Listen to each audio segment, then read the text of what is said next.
So we're continuing our theme of the kingdom of heaven. And I was thinking, we've been talking about the kingdom of heaven quite a lot. I'll just say that Jesus was teaching his disciples for several hours a day, every day, for 3 years, so that they would get what the kingdom of heaven was about. We do 25 minutes once a week. So no apologies for continuing. But I was also struck by the words in the song, "With all of heaven we're singing." The angels. And we're joining in. The kingdom of heaven isn't about us. It's about God's kingdom. But we can join in. Jesus is powerful. He makes the darkness tremble. He's awesome. But as we'll see from the passage I'm going to be talking about today, he deals with us as real people, not as if we should be aspirational people in the book of Revelation. He deals with us where we are, which is lovely. Just to introduce, I've mentioned this before, but I think it's worth thinking about again.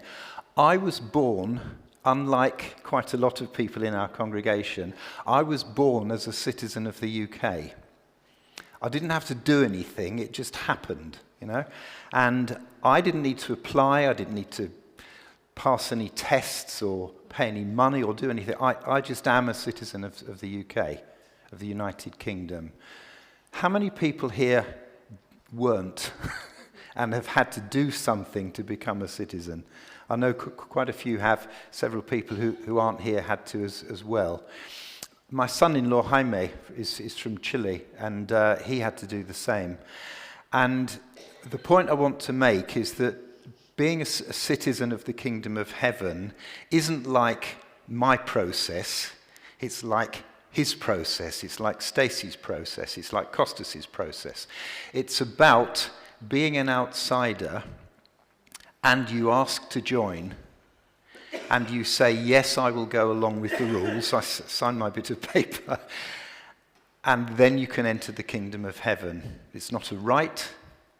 It's something we're invited to do. So if anybody wants to know more about that after today, do feel free either to talk to me. One of the things I'm always aware of when giving talks on Sunday is that you have a topic and there's masses more you could say about it than we're going to have time for today. However, Jesus says, when you enter the kingdom, that's when life really begins. He says he came so that we could have life and have it abundantly. Today's message is actually very simple, but not easy. Difference between simple and easy. Simple means it's not terribly complicated. Easy means it's not difficult to do. This, I find, is a simple thing, but it's difficult to do because I keep falling back. It needs practice. So could we have the first reading, Josh, please? I'm going to go through this passage in Mark in stages, and the readings will come up for you to follow. So the first reading, Mark 9:30 to 33. So this is Jesus and his disciples. They left that place and passed through Galilee. Jesus did not want anyone to know where they were because he was teaching his disciples. He said to them, "The Son of Man," he's talking about himself, "the Son of Man will be delivered into the hands of men. They will kill him, and after 3 days he will rise." But the disciples did not understand what he meant and were afraid to ask him, because this is heavy stuff. Now, up until this point, the disciples had been having quite an action-packed time. Fairly shortly before this, Jesus had sent out the 12 closest followers to spread the good news of the kingdom and gave them authority to heal and to cast out demons. And when they came back, they were really happy because they were really successful about this. Amazing.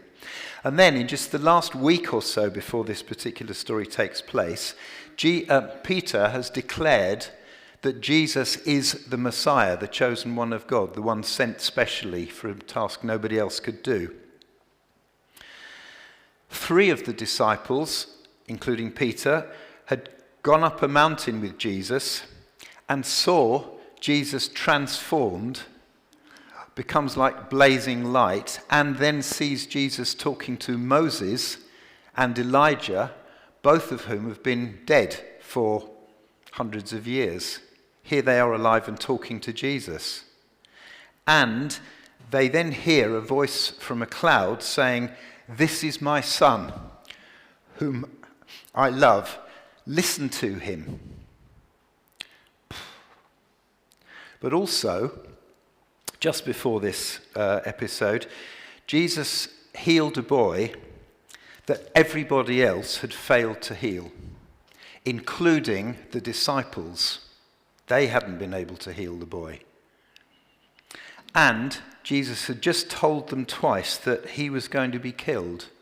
He was going to die, and he was going to rise again after 3 days. And they were worried about this and didn't want to ask him. So you can imagine the disciples are on a bit of a roller coaster, really. There's amazing highs and amazing lows, and they're trying to process it all.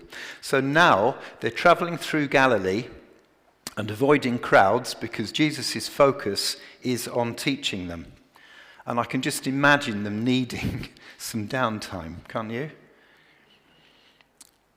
Jesus and his disciples went everywhere on foot, as you know. And it's easy to picture a big cluster of disciples, over a dozen people, with Jesus in the middle, walking along and talking, everyone in on the conversation. But that's not actually what it was like. First of all, they're going through Galilee, which is rocky, it's hilly, and they're avoiding the crowds, so they're not on the beaten track anyway. They're on narrow tracks, like bridleways would be round here. So they can walk maybe 1 or 2 people abreast, but basically in a line. And secondly, in the Middle Eastern culture, a disciple would never walk even side by side with their teacher when they're going along. They would always be behind. So what we've actually got here is, if you imagine those school crocodiles going along the pavement, I'm not suggesting the disciples were sort of walking in twos holding hands, but you've got a string of disciples, Jesus out in front and them following along this rocky path, chatting. They're off duty. They're discussing all this heavy stuff they've been involved in, and they're trying to make sense of it all. Could we have the second one, Josh, please? And then in Mark 9:33, and then they came to Capernaum. When he was in the house, he asked them, "What were you arguing about on the road?" But they kept quiet because they had argued about who was the greatest. So they've got back to Capernaum, which is in Galilee, and this is home. It's their home base. It's probably, we don't know for sure, but it could well be the family home of Peter and his brother Andrew. But either way, it was a place that they used as a base regularly to relax. And Jesus says, "So what were you discussing on the way then?" Remember, he's been out in front. He can hear all this conversation behind him. And he says, "What were you talking about?" In the NIV, the translation we've got here, it says arguing about. Just to be clear, it doesn't mean they were having a big row, but they were clearly expressing different opinions. The word used here is our word dialogue, so they were dialoguing with each other. And if we could just flip to the next reading, Josh. In Luke, the story we'll be looking at in more detail as we head for Christmas, we see the same verb used where the angel Gabriel was sent by God to Mary. The angel went to her and said, "Greetings, you are highly favored. The Lord is with you." Mary was greatly troubled at his words and wondered what kind of greeting this might be. The word "wondered" is the same word here. It's dialoguing in your head. Her response wasn't, "Oh, that's a nice greeting, thanks, I'm highly favoured and God's with me, yay." And she didn't think, "Ooh, that's interesting, I wonder what sort of greeting that is then." She was in two minds about this. Why has this angel suddenly appeared? Why is the angel suddenly saying good things about me? Yes, it sounds good, but I guess there's more to it than this. What on earth is going on? And that's what the disciples were doing. We've kind of got this stuff in our head and we don't really understand it, so they were trying to talk about it.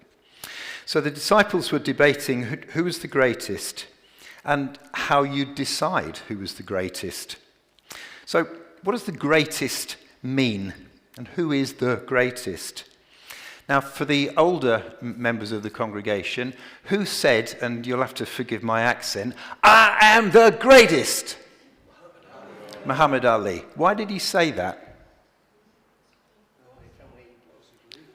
Well, he believed it, yeah, but why did he believe it? I was talking to a younger member of the congregation, Josh, on Friday, and he said, yeah, I think he was the greatest. Okay, why? Well, because he beat everybody for years and years and years. I was looking up who is the greatest, and I came across who is the greatest artist of the 20th century. Altogether,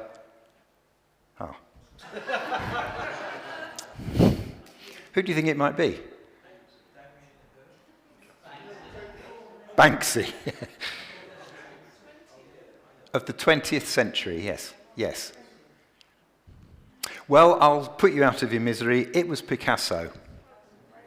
Why? Because apparently he's considered by the people who know this stuff to have changed the rules about how art works and how it's seen and so on. For those of you who might have watched the BBC Two series on Picasso over the last couple of weeks, I don't think his kids would have said he was the greatest. However, what about the greatest footballer? And I'm sorry Derek and Jackie aren't here because I'm sure Derek would love to hear a sermon where I actually talk about football. But who would you say was the greatest footballer? Pele? Eusebio? Messi? I knew somebody would say that. Sir Bobby Charlton, who, as you may have heard, died yesterday, very sadly. How do you decide? I mean, if Pele never played against Messi and Messi never played against Bobby Charlton, how on earth do you tell which one was greater? It's about generations. Well, it's about generations, and you're also going to have something where you decide, well, that's how I'm going to decide who's the greatest. Pele once, yeah, I know, but I won't say anybody's biased here, but where did Pele come from? And where do you come from? Okay, I rest my case. Anyway, so apparently Pele was nominated the Athlete of the 20th Century in 1999. So that sounds like a pretty good claim to fame. But the point is, all this is very subjective, isn't it? Who's the greatest guitarist of all time? Yeah, I've heard people say Hendrix. My view, Eric Clapton. Why? Because when Eric Clapton does a solo, it touches something in me, which when Jimi Hendrix does a solo, it doesn't quite hit. However, that's me, right? So if you're hit more by Jimi Hendrix's solos or Eddie Van Halen or anybody else you want to mention, Mark Knopfler, fine. That's the kind of discussion the disciples are probably having. If you do a Google search, other search engines are available, for the greatest person in history, it comes up with a book that ranks the top 100 people in history by influence, i.e. the impact that they had on the world. Okay? Who do you think number one is? Nope. Nope. Muhammad. Okay. Why? Well, he, according to the author, single-handedly had the biggest influence because he not only founded a religion, but he set up a whole society. Okay, number 2. Go on, you're scared now, aren't you? It's obviously Isaac Newton, isn't it? I will just say that the guy who wrote the book was an astrophysicist. Do you think that might have influenced his choice of Isaac Newton? Third? Jesus. Why is Jesus only third? Well, because he was very influential, according to this guy, in setting up a religion, but a lot of the heavy lifting was done by somebody else, i.e. St. Paul, who is number 6 in the list. Okay? And I'm thinking, well, so that means then that Jesus doesn't come number 1 according to this guy, because given that he only had 3 years, his focus was on equipping other people to be able to do the heavy lifting after he'd gone. I will just say that the guy who wrote the book was also a white supremacist. So I've automatically found myself disagreeing with most of what he says before I've even read it, but that's my bias. Anyway, the point is, it's all very subjective. Now, what about the greatest disciple then? I know we know what happens in the story, so we're not going to say, well, this is how you decide who the greatest disciple is. But what do you think the disciples would have been talking about to say, well, this makes one of the disciples greater than another one? What kind of things would they think about? Who's done the most miracles? Yeah, they've just been sent out healing. Who's healed the most people? Okay, what else could it be? Biggest risk taker, yeah. Who was the closest to Jesus? Yeah. Like, you didn't walk alongside him, but maybe as soon as he stopped, you'd beat one of, or sit next to him at supper or something. Okay, what else could it be? Perhaps he had a beard like Moses did. Sorry? Perhaps he had a beard like Moses. Yeah, who's got the biggest beard? He knew the Torah the best. Yeah. Who knew the most scriptures? Knew the most scriptures, yeah. Absolutely. I was jotting down a few things I thought it could be, and you've mentioned most of these already. Person who healed the most people.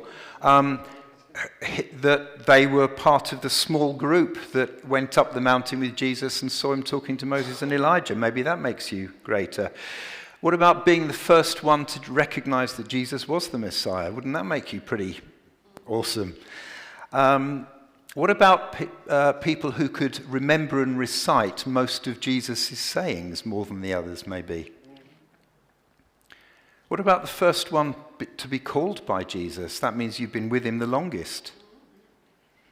What about the first one to bring somebody else to Jesus?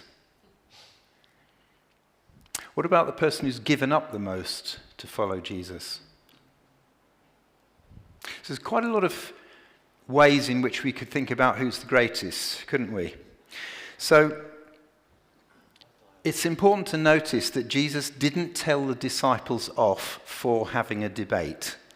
Okay? There's nothing wrong with trying to work stuff out that's complicated.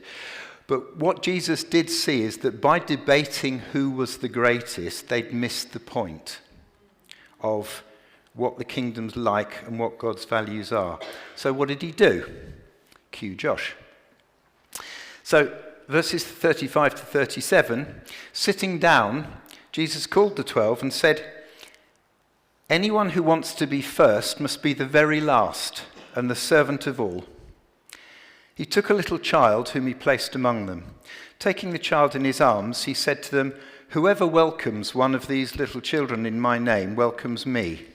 And whoever welcomes me does not welcome me, but the one who sent me." Okay, so let's just have a look through that.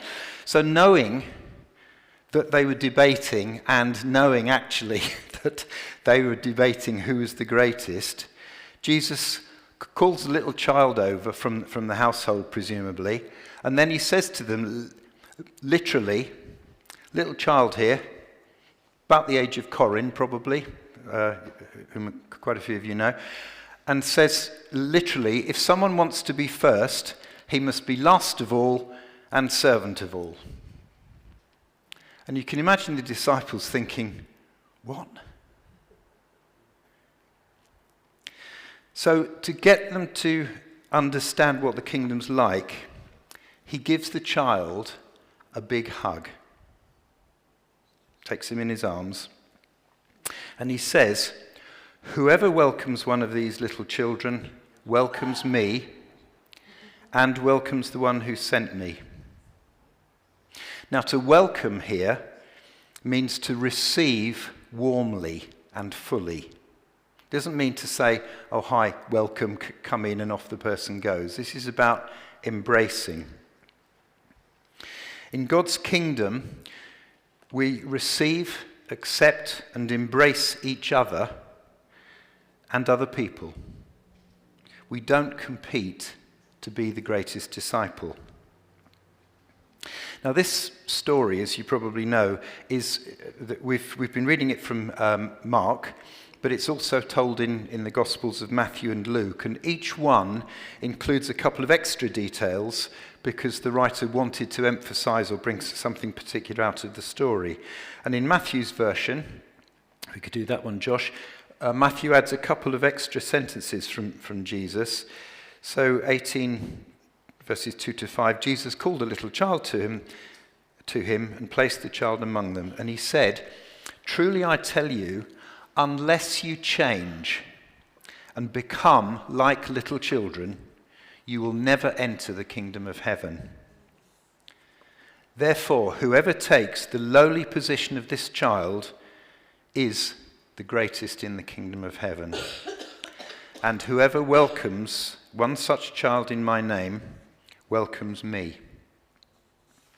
So from Matthew, we also learn that number one, you won't even get into the kingdom in the first place unless you are changed.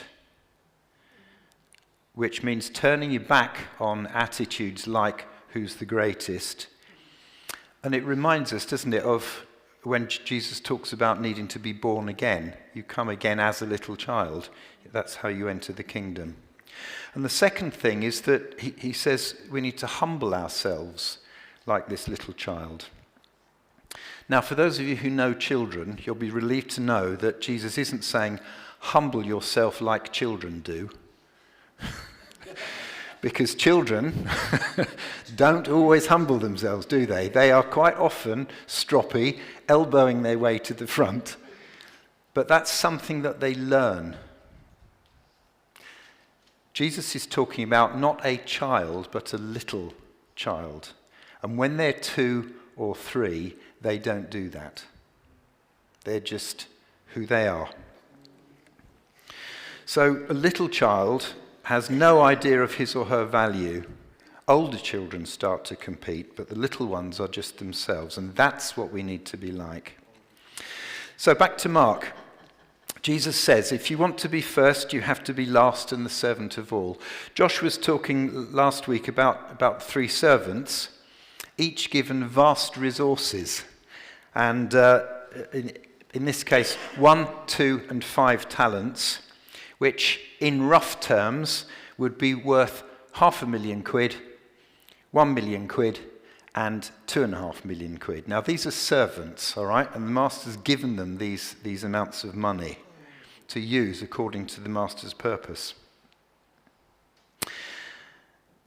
Supposing the guy who was given 5 talents, so the £2.5 million, said, well, obviously, I'm a greater servant than the other 2 guys, aren't I? Why? Because the master has entrusted me with more in the first place, and second, I've achieved more with it.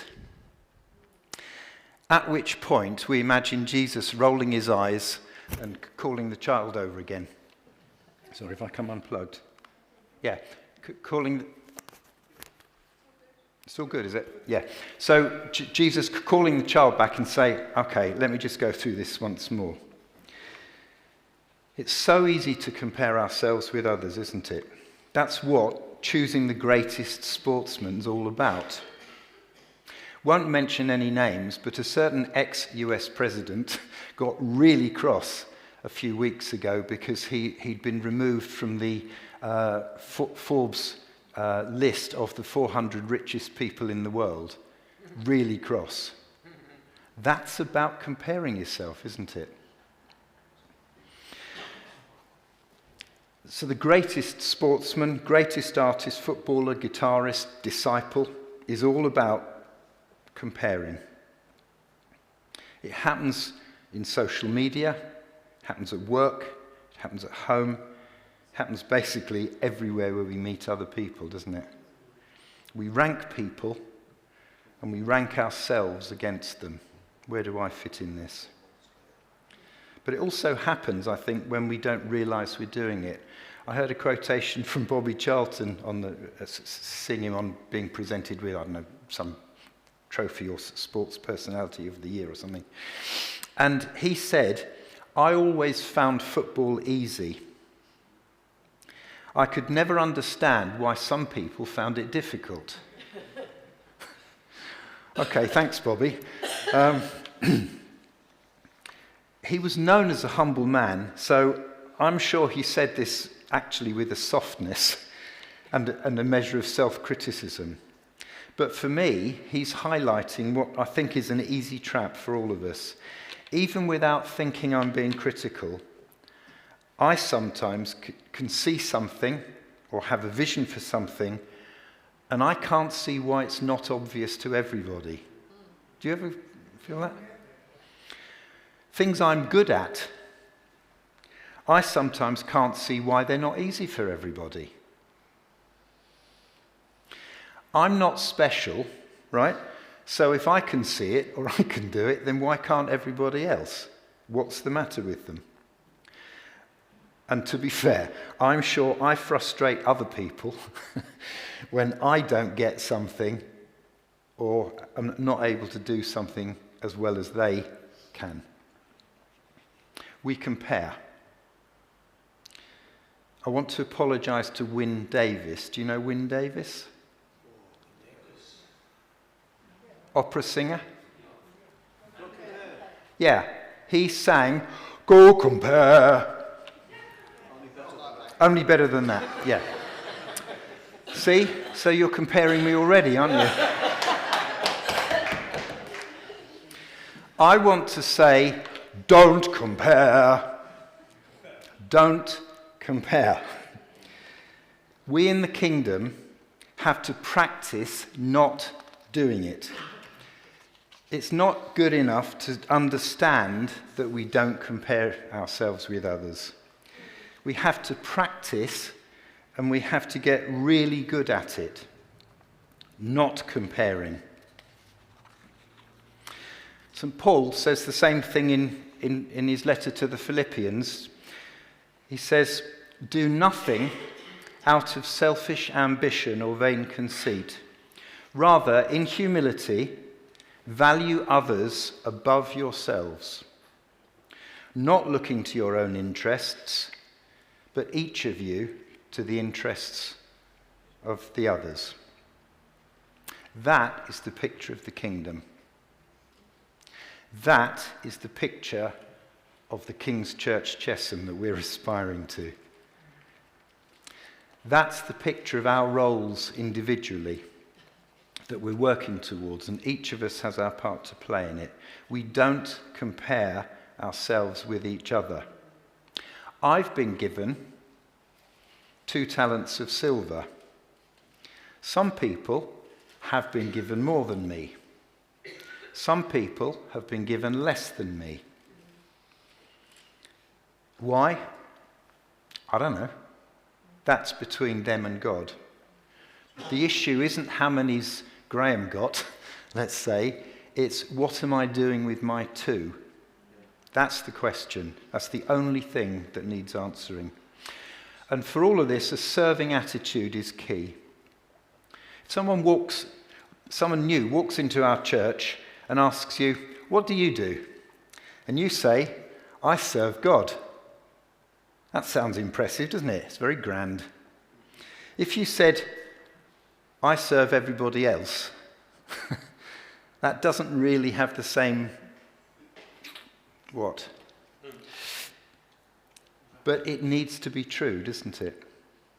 We each need to be in a place where we're serving everybody else. Now, one important thing to say is that a servant is not a slave. All right? A slave is someone who's in bondage. They have no rights and no choices. This is not a call to slavery. By contrast, a servant is someone who's free but chooses to serve other people. So serving doesn't mean that you do blindly whatever other people tell you to do. Okay? Because that would be really harmful to everybody concerned. Don't do that. However, being a servant means looking at someone, anyone, and saying, how can I help this person? How can I do good for them? And if you feel you have a gift to use, or a resource, or an idea, offer it. Servants don't wait for someone else to ask them to help. That's what a slave does.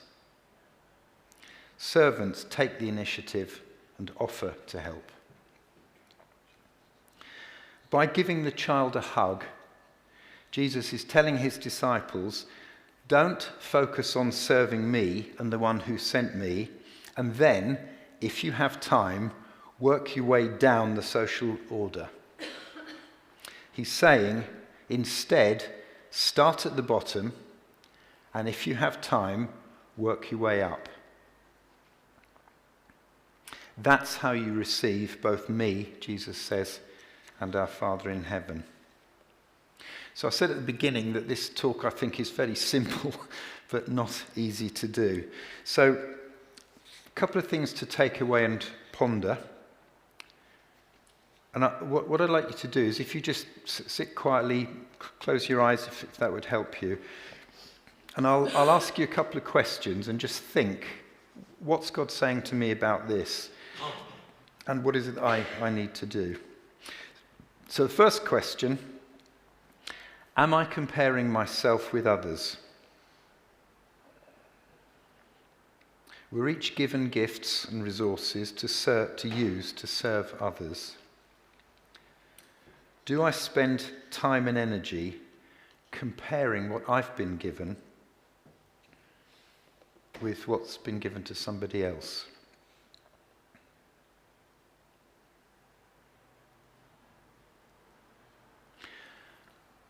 Suppose we're doing quite well, and 80% of the time we avoid making comparisons of ourselves with other people.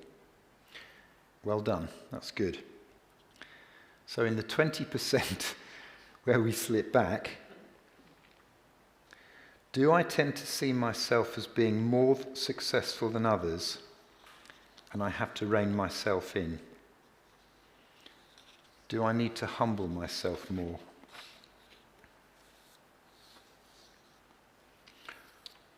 Or do I see myself as less effective, less talented than other people?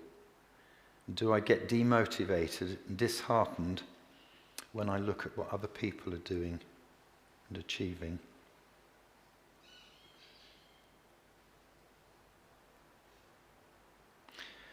Jesus calls us not to compare, but to serve with what we have.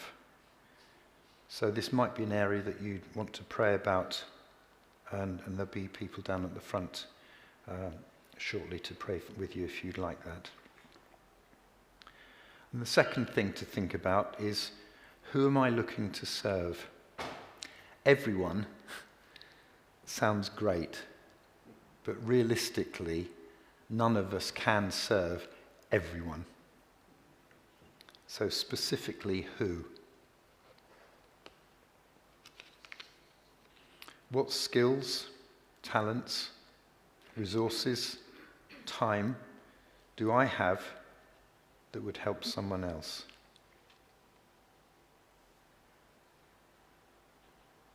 Am I excluding some people because I don't think they're worth it.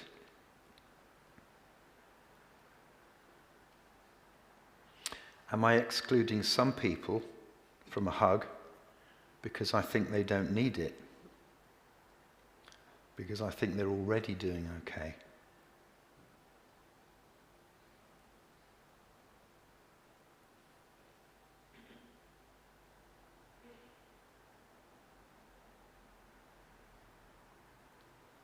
Father, I pray that you'll speak to each one of us. Hold that mirror up and help us to look into it and see what's going on in our hearts and draw closer to you. Amen. And if I can just say with Wyn Evans all together, don't compare.